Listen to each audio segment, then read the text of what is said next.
Hai un libro que saliu ainda a semana pasada que é El director.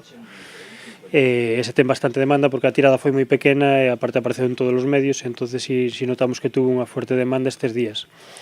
Así como La red púrpura de Carmen Mola, tamén é outro que si é un deses libros que sempre digo que funcionan co boca a boca, é un libro que sí que realmente está ben, a trama está moi ben, a verdad que está moi ben, vamos. Recomendo un libro que xa ten uns meses en galego, que é Lisa deitada, de Xesús Constela, unha persona que aunque non é de Pontevedra vive por aquí cerca, e en español se está vendendo moito El director, que ten que ver con todos os trapicheos do Estado e as guerras sucias, cloacas e demais cousas que usan. Gústame moito Lolito de Ben Brooks. Este libro, curiosamente, de Julio Verne, que aunque se titula un castillo en los Cárpatos, tiene que ver con la historia de Conde Drácula, pero se escribió 5 años antes de que lo publicase Bram Stoker. Entonces, como curiosidad, fue lo que me llamó la atención. Ahora mismo estoy leyendo uno de Stephen King, que se llama Ojos de fuego, y bueno, claro, es que la lectura es muy personal, hay a quien le gustan unas cosas y hay quien otras.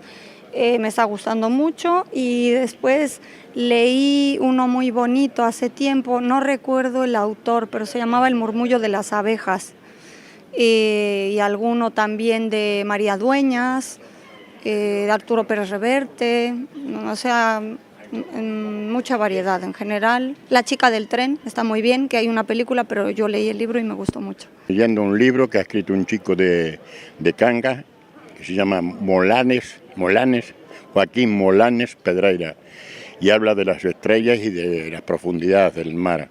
Es muy interesante.